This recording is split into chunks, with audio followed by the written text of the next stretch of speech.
तो आज का हमारा विषय है कंप्यूटर कीबोर्ड शॉर्टकट्स।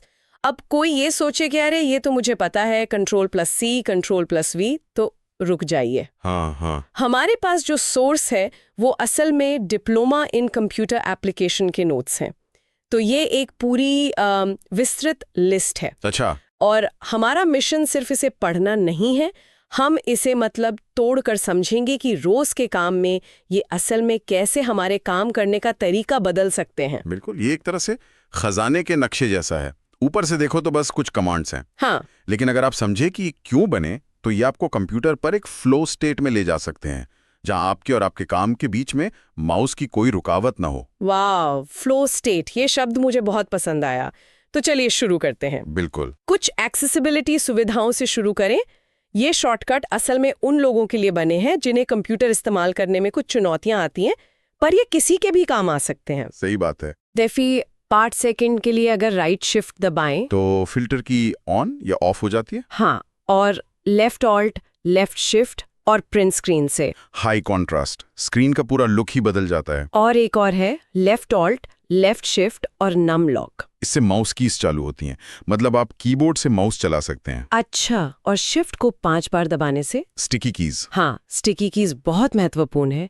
ये उन लोगों की मदद करती हैं जो एक साथ 2 बटन नहीं दबा सकते।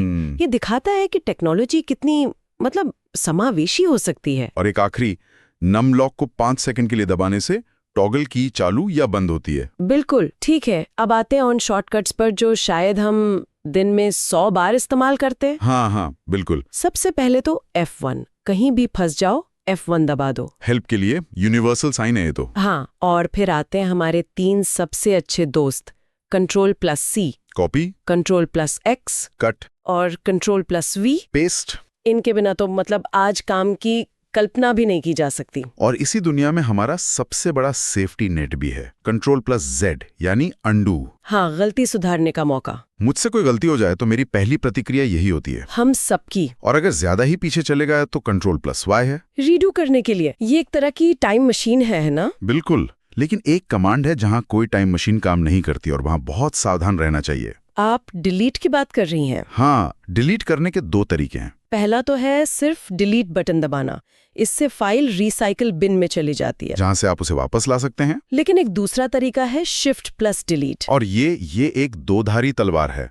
Shift+Delete फाइल को स्थायी रूप से डिलीट कर देता है, बिना रिसाइकिल बिन में भेजे। मतलब एक बार गया तो गया, हमेशा के लिए। मैं तो कहूंगा कि इसका इस्तेमाल बहुत सोच समझ कर करना चाहिए। सही बात है। वो कुछ सेकंड बचाने के चक्कर में कहीं कोई जरूरी फाइल ना चली जाए। बिल्कुल। ठीक है, तो हमने कॉपी पेस्ट डिलीट समझ लिया। अब आते हैं नेविगेशन पर। कीबोर्ड से ही टेक्स्ट और फाइलों में तेजी से घूमना। हाँ, यहीं पर असली जादू छिपा है। जो लोग बहुत ज्यादा लिखते हैं या कोड करते हैं, उनके लिए ये कमांड्स गेम चेंजर हैं। जैसे किसी फाइल का नाम बदलना हो। F2, बस फाइल सेलेक्ट करें और F2 दबाएं। ये तो बहुत समय बचाता है। और टेक्स्ट में घूमने के लिए Ctrl+राइट एरो, कर्सर अगले शब्द की शुरुआत में पहुंच जाएगा। और Ctrl+लेफ्ट एरो से पिछले शब्द की शुरुआत में। बिल्कुल, और यही लॉजिक पैराग्राफ पे भी काम करता है। Ctrl+डाउन एरो से अगले पैराग्राफ की शुरुआत में। और Ctrl+अप एरो से पिछले पैराग्राफ की। ये सुनने में छोटा लगता है, पर असल में बहुत समय बचाता है। बहुत ज्यादा। आप लिखने के जोन से बाहर ही नहीं आते, माउस की तरफ हाथ ले जाने की जरूरत ही नहीं। और अगर टेक्स्ट सेलेक्ट करना हो तो इन्हीं कमांड्स में बस शिफ्ट जोड़ दें। हाँ, Ctrl+Shift+ कोई भी एरो की। इससे आप एक शब्द या पूरा पैराग्राफ बहुत सटीकता से सेलेक्ट कर सकते हैं। ये माउस से ड्रैग करने से कहीं ज्यादा बेहतर है। कहीं ज्यादा। अच्छा, अब कुछ फाइल और विंडो मैनेजमेंट शॉर्टकट्स देखते हैं। ठीक है। किसी डॉक्यूमेंट या विंडो में सब कुछ सिलेक्ट करना हो तो Ctrl+A, ये तो क्लासिक है। और कोई फाइल या फोल्डर खोजना हो तो F3, ये सीधा सर्च बार खोल देता है। ये काम का है। हाँ। और किसी आइटम की प्रॉपर्टीज देखनी हो तो Alt+Enter, राइट क्लिक करके प्रॉपर्टीज में जाने से बहुत तेज। और प्रोग्राम बंद करने के लिए Alt+F4। लेकिन अगर सिर्फ एक डॉक्यूमेंट बंद करना हो, प्रोग्राम नहीं, जैसे ब्राउजर का एक टैब, तो उसके लिए Ctrl+F4 ज्यादा बेहतर है। सही। और एक विंडो का शॉर्टकट मेन्यू खोलने के लिए Alt+Space बार। ये कम लोग जानते होंगे। अब आते हैं मल्टीटास्किंग के राजा पर, Alt+Tab। हाँ, इसके बिना तो काम ही नहीं हो सकता, खुली हुई एप्स के बीच तेजी से स्विच करने के लिए। लेकिन हमारे नोट्स में कुछ और भी तरीके दिए हैं। हाँ, जैसे control plus alt plus tab. इससे क्या होता है? इससे भी स्विच करने का मेनू खुलता है, लेकिन वो स्क्रीन पर टिका रहता है। आप एरो की से आराम से चुन सकते हैं कि कहाँ जाना है। अच्छा, ये तो ऑल्ट प्लस टैब का ज्यादा कंट्रोल्ड वर्जन हुआ। बिल्कुल। और एक है विंडोज प्लस टैब। हाँ, ये ज्यादा विजुअल है, सारे खुले हुए प्रोग्राम्स को एक साथ दिखाता है। और आजकल तो इसमें वर्चुअल डेस्कटॉप का भी ऑप्शन आता है। सही। और एक और है ऑल्ट प्लस एस्केप। ये थोड़ा अलग है। ये जिस क्रम में विंडोज खोली गई थी उसी क्रम में एक एक करके दिखाता है। मतलब ये थोड़ा सीधा और तेज है, अगर आपको पता हो कि आपको कहाँ जाना है। हाँ, अगर आपको क्रम याद है तो। और डेस्कटॉप पर आइकॉन्स का साइज बदलने के लिए कंट्रोल और माउस का स्क्रॉल व्हील, ये बहुत काम आता है। बिल्कुल। अब सिस्टम से जुड़े कुछ और जरूरी शॉर्टकट्स देखते हैं। ठीक है।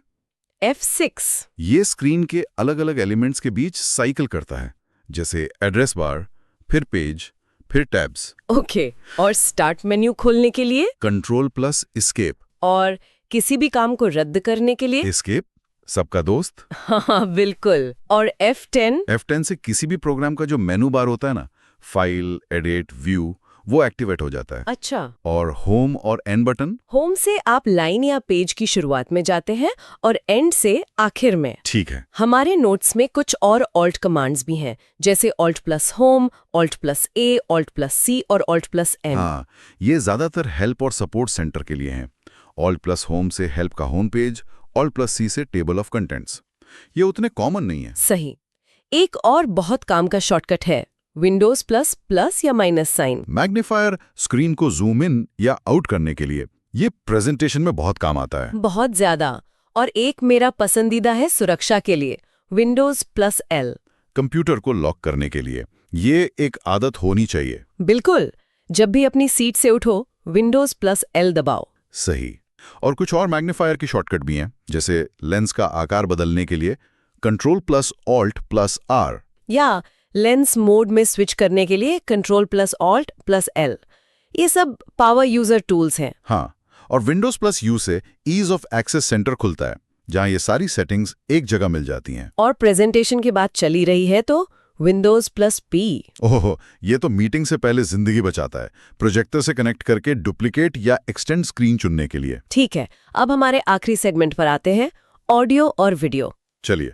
नोट्स में F7, F8, F9 दिए हैं वॉल्यूम के लिए, म्यूट, कम और ज्यादा। हाँ, ये कई लैपटॉप्स पर फंक्शन कीज के साथ काम करते हैं। और अगला गाना चलाने के लिए कंट्रोल प्लस F और पिछला गाना चलाने के लिए कंट्रोल प्लस B। ये थोड़ा प्लेयर स्पेसिफिक हो सकता है, हर मीडिया प्लेयर के अपने शॉर्टकट्स होते हैं। तो क्या ये पूरी लिस्ट याद रखना जरूरी है? सच कहूं तो नहीं। बेहतर यह है कि आप जो भी प्लेयर सबसे ज्यादा इस्तेमाल करते हैं उसके कुछ मुख्य शॉर्टकट सीख लें। जैसे यूनिवर्सल क्या है? स्पेस बार लगभग हर प्लेयर में प्ले और पॉज का काम करता है। हाँ, ये तो है। और लेफ्ट राइट एरो कीज से आप कुछ सेकंड्स आगे पीछे जा सकते हैं। नोट्स में कुछ और भी हैं, जैसे control plus shift plus N से सामान्य गति से चलाना, और control plus shift plus F से फास्ट फॉरवर्ड। वीडियो जूम करने के लिए ऑल्ट प्लस 1 2 3 भी दिया है, 50%, 100%, 200% के लिए। ये काम का हो सकता है अगर वीडियो में कुछ बारीक देखना हो। और एक बहुत जरूरी, कंट्रोल प्लस शिफ्ट प्लस सी, कैप्शन को चालू या बंद करने के लिए। हाँ, ये बहुत उपयोगी है। फाइल बंद करने के लिए कंट्रोल प्लस W और प्लेबैक रोकने के लिए कंट्रोल प्लस S, और प्ले पॉज के लिए कंट्रोल प्लस P भी दिया है। आखिर में कंट्रोल प्लस 1 और कंट्रोल प्लस 2 फुल मोड और स्किन मोड में स्विच करने के लिए। तो देखिए, मकसद लिस्ट रटना नहीं है, बल्कि ये समझना है कि कीबोर्ड से मीडिया कंट्रोल करने के तरीके मौजूद हैं। तो ये थी कंप्यूटर शॉर्टकट कीज की दुनिया में हमारी गहरी पड़ताल। बिल्कुल, ये सिर्फ कमांड्स नहीं है, ये काम करने के तरीके को बेहतर बनाने का एक फलसफा है। सही कहा। और इन्हें सिर्फ याद कर लेना काफी नहीं है। नहीं, असली फायदा इन्हें अपनी आदत में शामिल करने में है। हमारी सलाह होगी कि एक साथ सब कुछ सीखने की कोशिश ना करें। तो क्या करें? इस हफ्ते सिर्फ एक चीज पर ध्यान दें, जैसे कि आप सिर्फ कंट्रोल प्लस एरो कीज का इस्तेमाल करेंगे टेक्स्ट में घूमने के लिए, माउस को छुएंगे ही नहीं। अच्छा। जब वो आदत बन जाए तो अगले पर जाएं। जल्द ही ये आपकी उंगलियों पर होंगे। इससे समय बचेगा और कंप्यूटर के साथ एक तालमेल भी बेहतर होगा। बिल्कुल। इस दस्तावेज के आखिर में एक बहुत ही मतलब विचार उत्तेजक बात लिखी है अच्छा। जो सिर्फ शॉर्टकट सीखने पर ही नहीं बल्कि सीखने की पूरी प्रक्रिया पर लागू होती है। अच्छा, क्या है वो? मैं पढ़कर सुनाता हूँ। जब एक छात्र अपने शिक्षक से कोई प्रश्न पूछता है तो शायद उसे ये लगता है कि वो अपने क्लास का सबसे मूर्ख छात्र है। लेकिन जो छात्र शिक्षक से प्रश्न पूछता है वो कुछ देर के लिए मूर्ख रहता है, मगर जो छात्र प्रश्न पूछता ही नहीं है वो जिंदगी भर मूर्ख रहता है। वाह, ये बात तो यहाँ बिल्कुल सटीक बैठती है। माँ, एक नया शॉर्टकट आजमाना, उसमें शायद गलती करना कुछ पल के लिए अजीब लग सकता है, लेकिन कोशिश ही ना करना ये हमें हमेशा के लिए एक ही स्तर पर रोक देता है। सही। असली विकास सवाल पूछने से होता है, खुद से भी, कि क्या इसे करने का कोई बेहतर, कोई तेज तरीका है। यही महारत हासिल करने का रास्ता है किसी भी चीज में। तो इस चर्चा के बाद हम अपने श्रोताओं के लिए एक सवाल छोड़ जाते हैं। आज अपने काम में उस एक सबसे दोहराए जाने वाले काम को पहचानिए जिसे आप माउस से करते हैं, और फिर उसका कीबोर्ड शॉर्टकट ढूंढने की कोशिश जरूर करें।